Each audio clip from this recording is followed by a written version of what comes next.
बिस्मिल्लाहिर्रहमानिर्रहीम। अस्सलाम वालेकुम डियर स्टूडेंट्स। जी आज हमारा वीक 5 स्टार्ट हो चुका है और हमारा गोल है कि वीक 6 तक हम जो है इनहेरिटेंस तक की चीज़ों को कवर कर लें।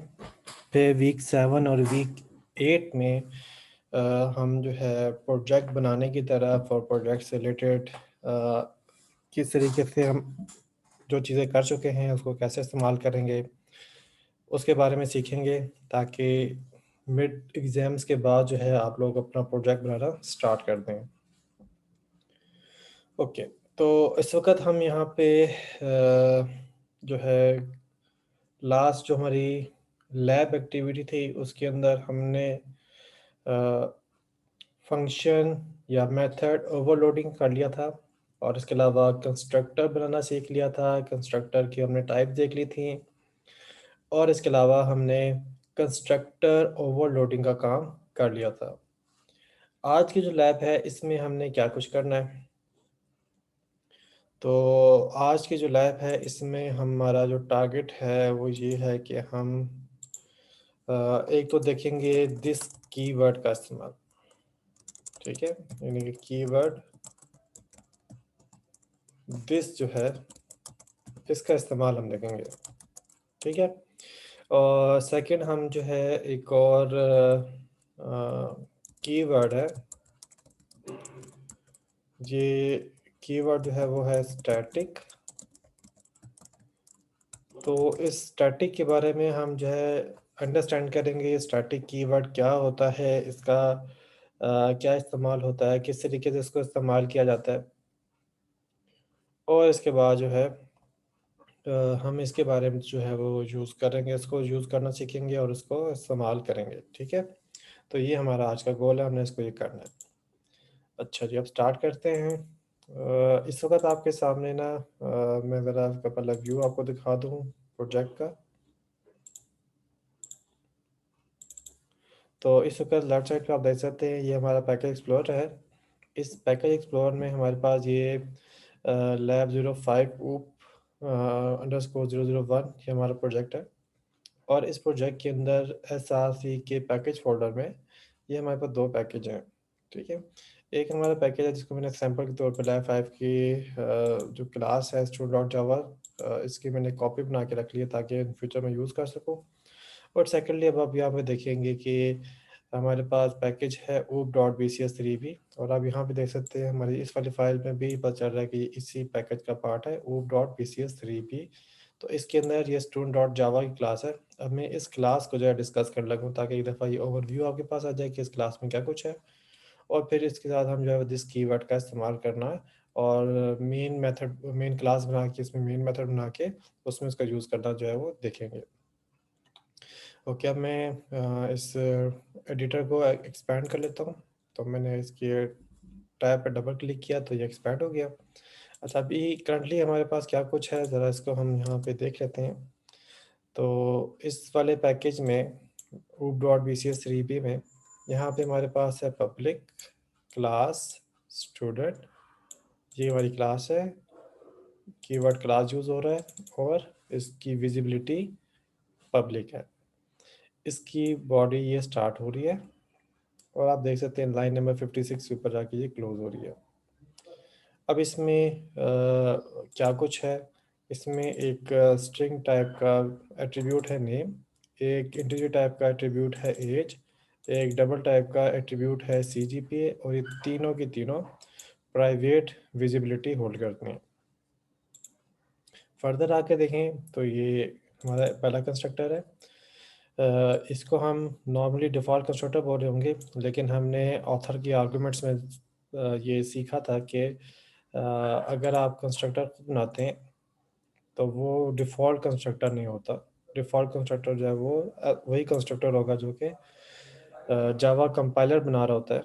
ठीक है, तो हम इसको अक्सर डिफ़ॉल्ट कंस्ट्रक्टर बोल रहे होंगे क्योंकि हम कहेंगे कि इसमें हम कोई पैरामीटर पास नहीं कर रहे, लेकिन एक्चुअल में इसका नाम क्या होना चाहिए, इसका नाम होना चाहिए नो आर्गुमेंट कंस्ट्रक्टर।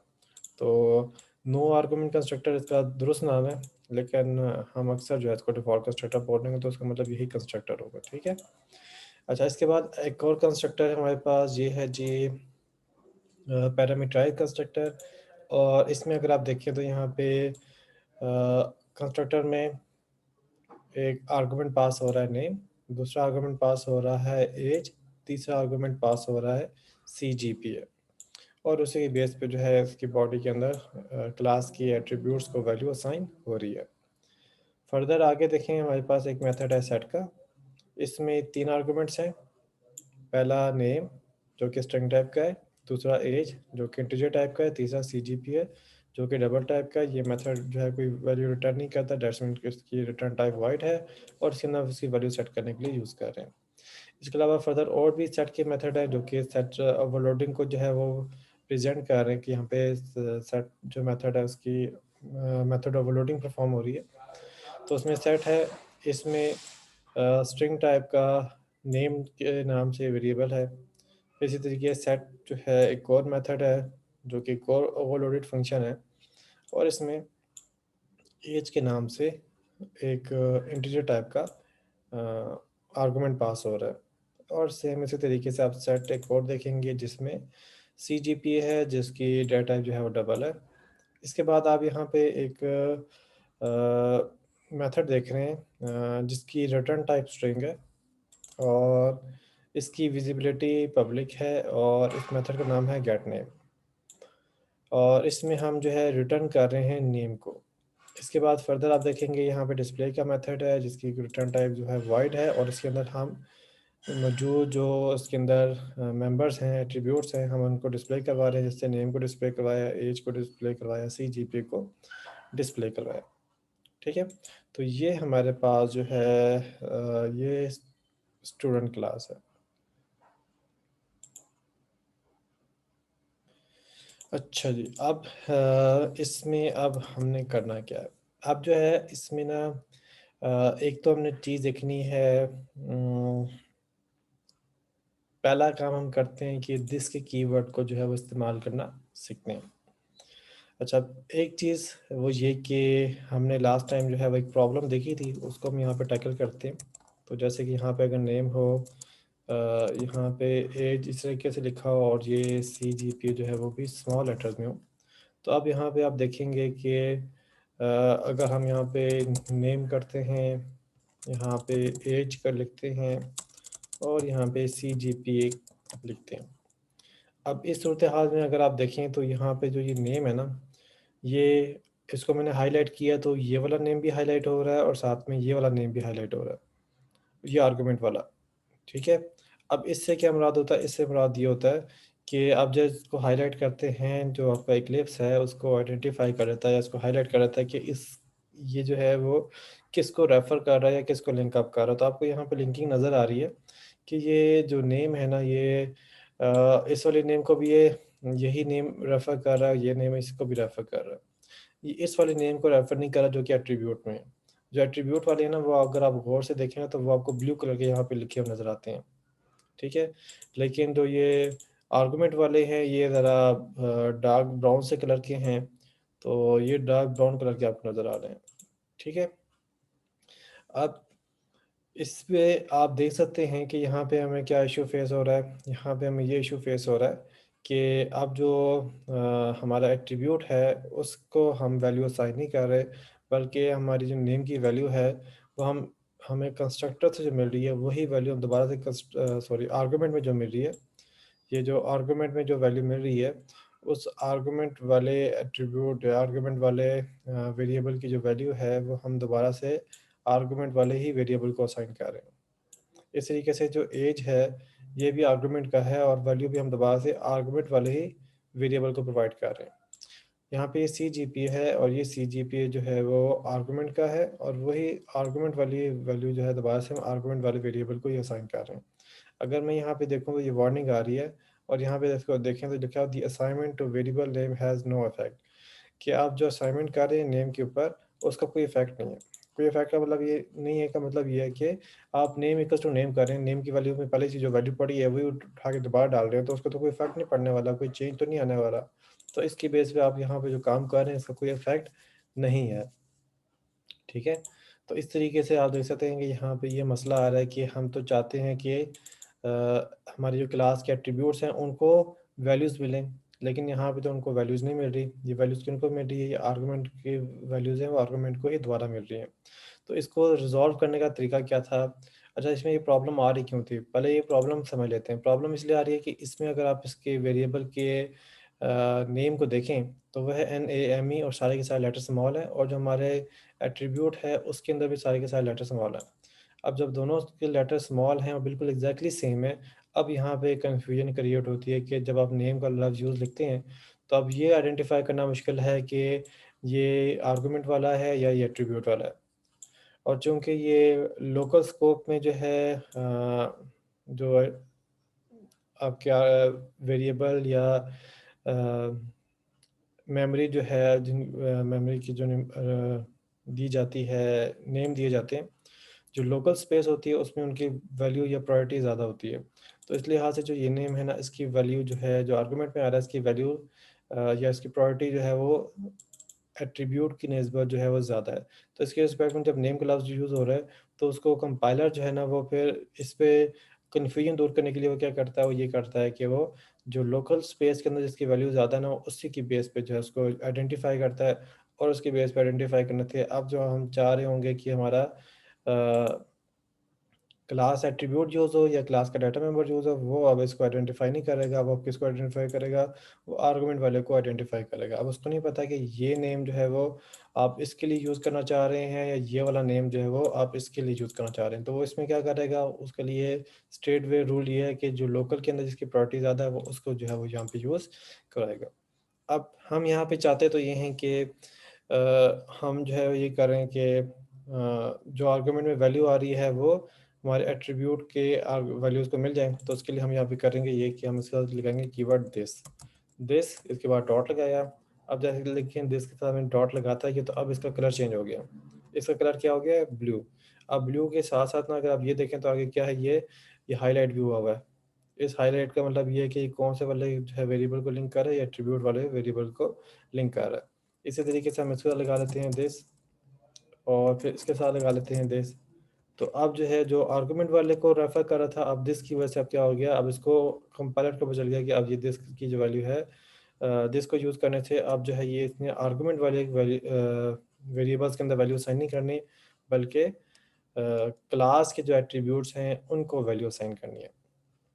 सेम इसी तरीके से हम जो है वो सेट के फंक्शन में भी ये कर सकते हैं कि सेट के फंक्शन में हमें ये इशू आ सकता है, ठीक है। तो वहाँ पे भी जो है वो एग्जैक्टली सेम स्टेटमेंट हम यहाँ पे यूज़ कर सकते हैं, ठीक है। और अब यहाँ पे, अब देखिए यहाँ पे कि जो यहाँ पे बाकी मेथड हैं सेट वगैरह के, उसके अंदर भी हमने जो है वो वेरिएबल नेम जो है वो सेपरेट किए हुए थे। तो हम यहाँ पे दिस की वर्ड से, दिस की मदद से हम क्या कर सकते हैं, अब हमें वेरिएबल की नेम डिफरेंट रखने की ज़रूरत नहीं है। जस्ट हम जो है वो दिस की मदद से बता सकते हैं कि कौन सा आर्गुमेंट वाला है और कौन सा क्लास वाला है। तो मैं इसका भी जो यहाँ पे ठीक कर लेता हूँ, CGPA और दिस, ठीक है।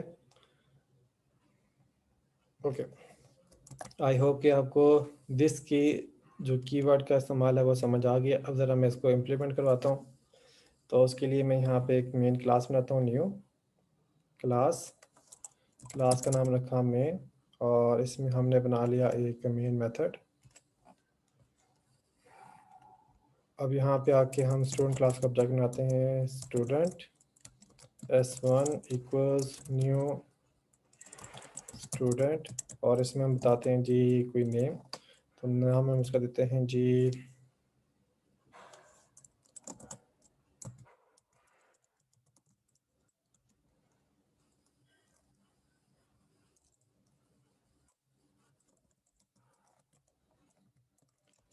और एज इनकी है जी ये, और CGP इनका है ये, ठीक है। अब इसके बाद हम कर लेते हैं S1 डॉट डिस्प्ले। अच्छा, इसके अलावा हम एक और मेथड हमने बनाया था, system dot out dot print ln करके। हम यहाँ पे उसकी वैल्यू यूज़ कर लेते हैं S1 डॉट गेट नेम।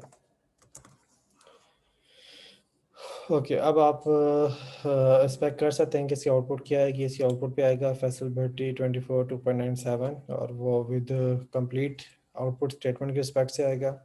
तो मैं अभी यहाँ पे ना आपको इसको डिबग करवाऊँगा ताकि हमें नज़र आए कि ये कैसे इसके अंदर कंस्ट्रक्टर के अंदर जो है वो क्या काम किस तरीके से परफॉर्म हो रहा है।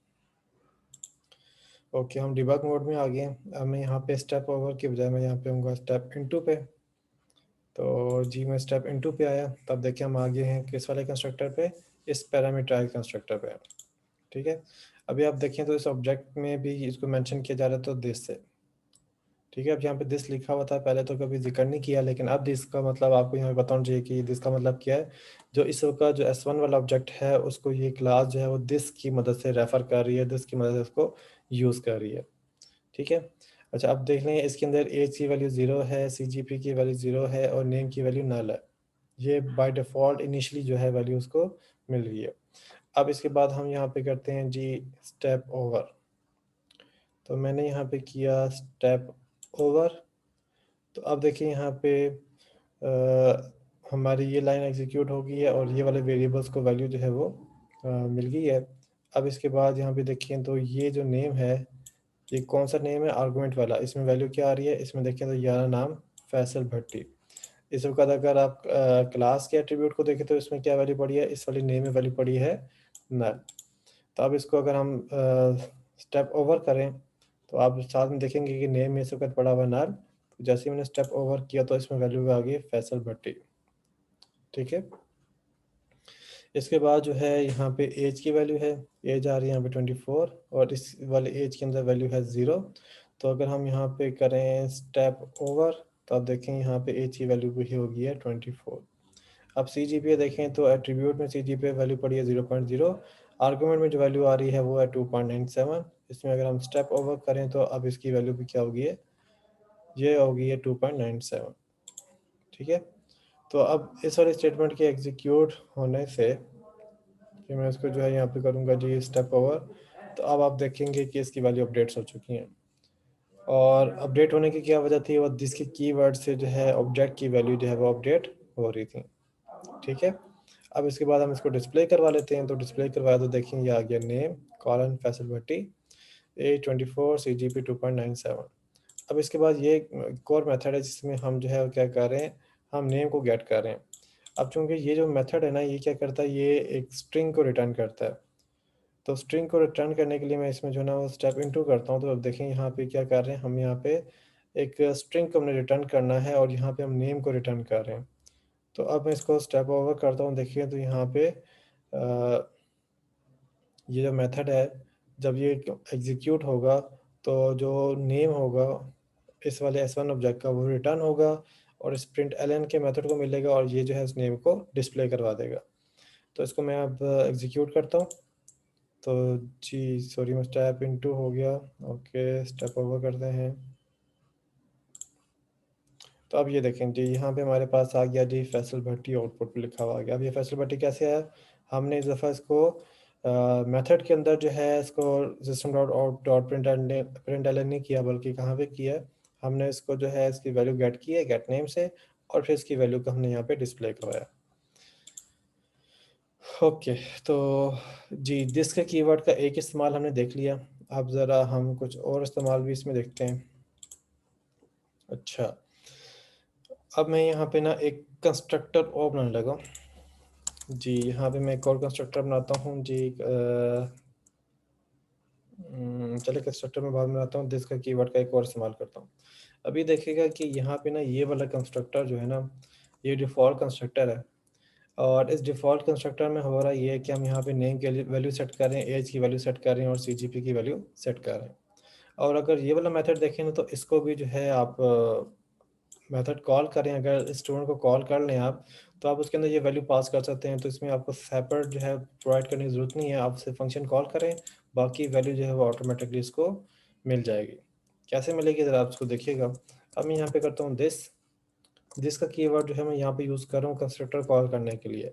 तो उसके बाद मैंने आर्गुमेंट की ब्रैकेट लगाई और लास्ट में सेमीकोलन। ठीक है, अभी क्योंकि स्टेटमेंट मुकम्मल नहीं है तो वो मैंने करनी है। तो उसमें सबसे पहला आर्गुमेंट आएगा जिसमें मैं करूँगा यहाँ पे ये वाली वैल्यू पास करूँगा, इसके बाद ये वाली वैल्यू पास करूँगा और इसके बाद ये वाली वैल्यू पास करूँगा। अब ये वाली वैल्यू मैं क्यों पास कर रहा हूँ? ये मैं इसलिए पास कर रहा हूँ क्योंकि मैंने दिस की मदद से ना ये वाला कंस्ट्रक्टर कॉल करवाया, और जो ये वाला कंस्ट्रक्टर है ना, इसको पहला नेम चाहिए स्ट्रिंग टाइप का, तो पहले हमने जो है नेम पास किया स्ट्रिंग।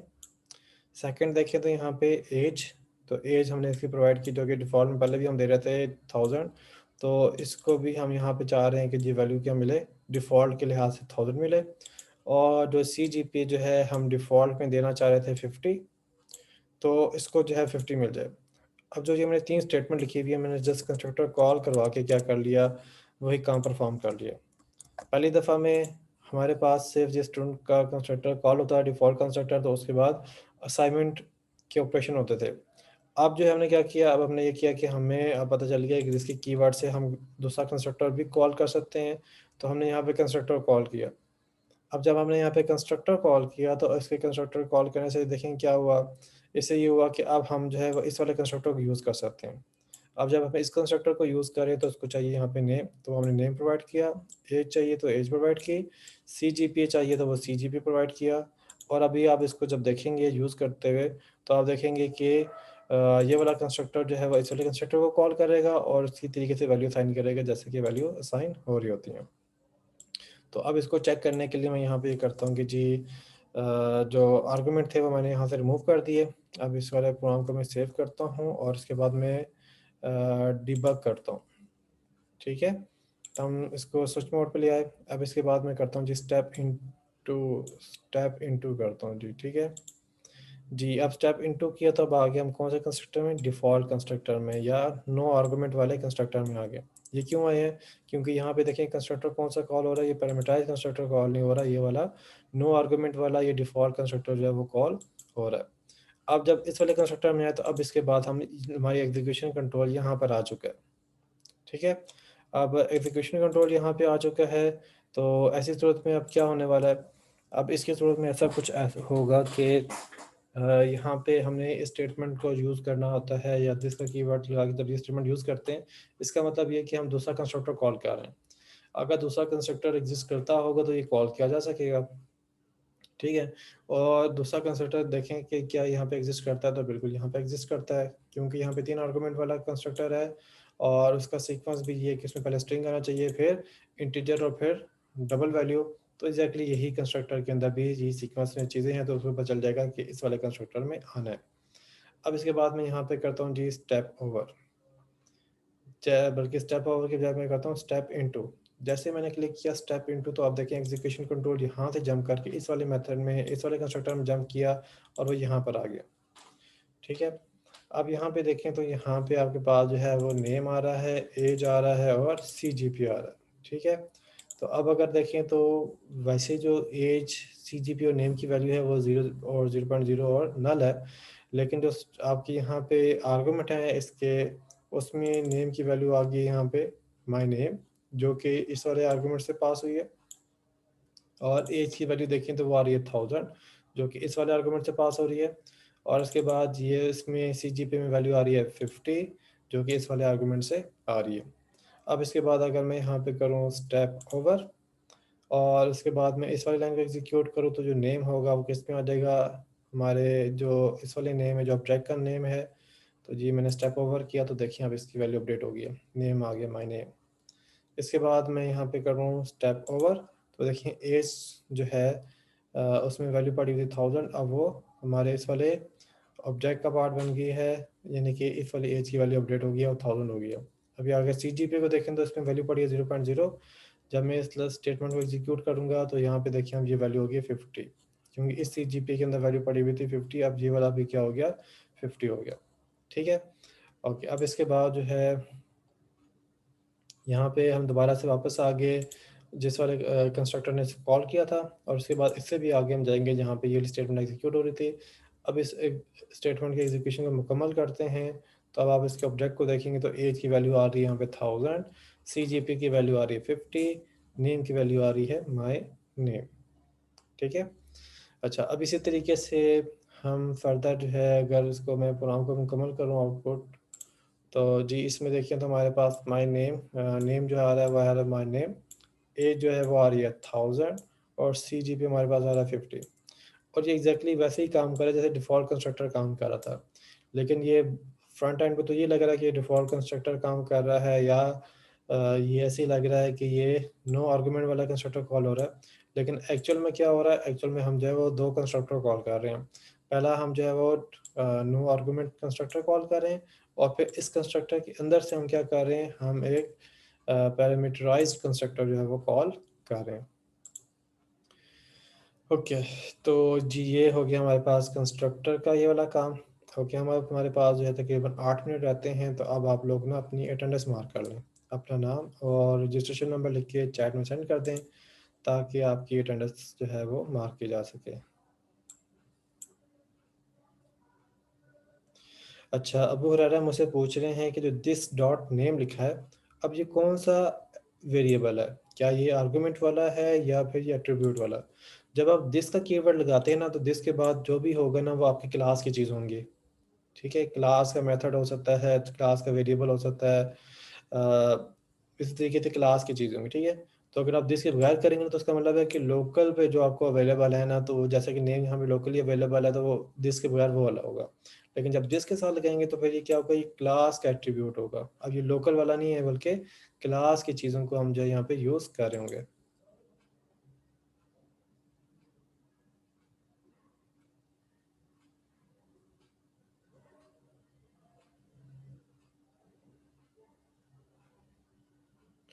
अरे मुझे आपकी बात समझ नहीं आई।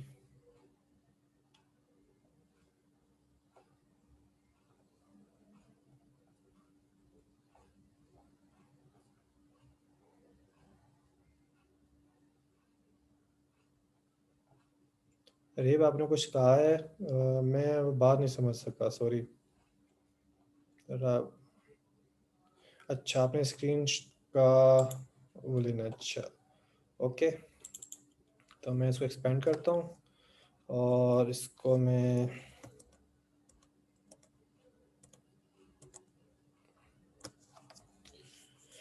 पता नहीं, अब ये आप इसकी स्क्रीनशॉट लेंगे तो आपको फुल नज़र आएगा या नहीं आएगा, लेकिन मैंने इसको फुल क्लास को यहाँ पे व्यू करवा दिया। स्क्रीनशॉट से बेहतर होता है आप मुझे कह दिया करें, मैं कोड शेयर कर दिया, मैं कोड शेयर कर दिया करूँगा।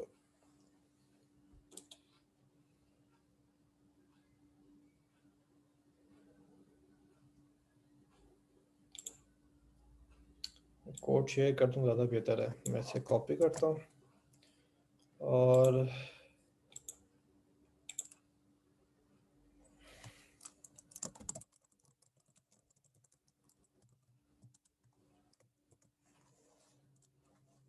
जी मैंने कोड जो है वो शेयर कर दिया।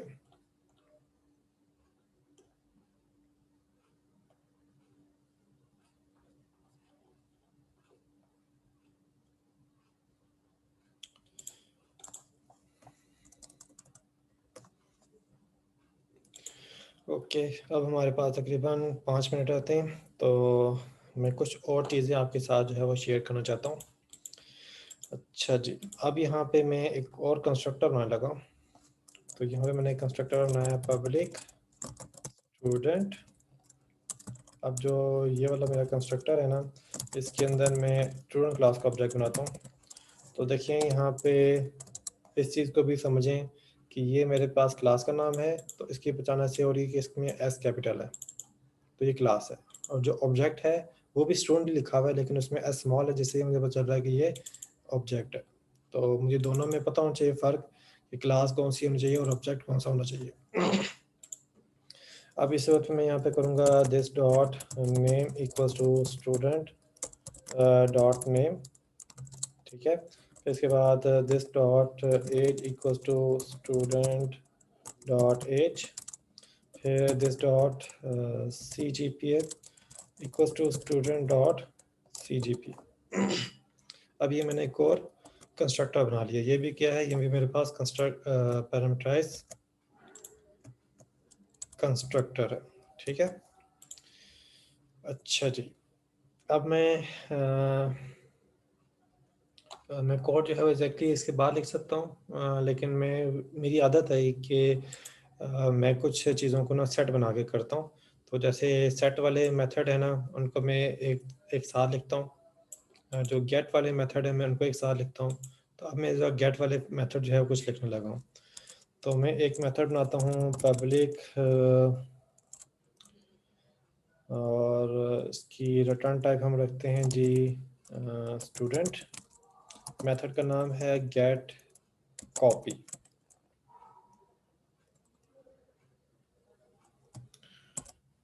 ठीक है, तो वो इस ऑब्जेक्ट की जो है वो कॉपी रिटर्न करेगा।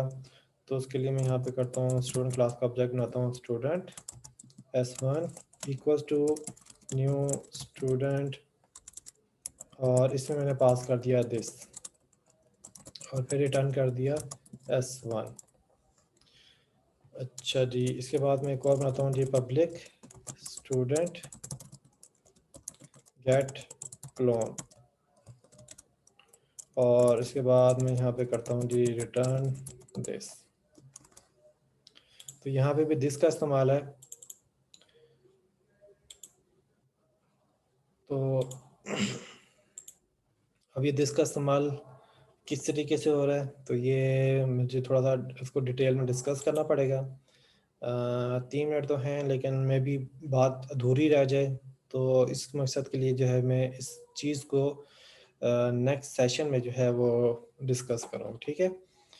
क्योंकि मैंने गेट कॉपी और गेट क्लोन के बारे में आपको बताना है कि ये किस तरीका का मकसद है, इसका काम हम कैसे यूज़ कर सकते हैं। मेन के अंदर मैं इसको गेट कॉपी का भी इस्तेमाल करवाऊंगा और गेट क्लोन का भी इस्तेमाल करवाऊंगा, और मैं उनके दरमियान में डिफरेंस जो है वो थोड़ा सा यहाँ पे जिक्र करूंगा कि कैसे डिफरेंस जो है वो क्रिएट हो रहा है।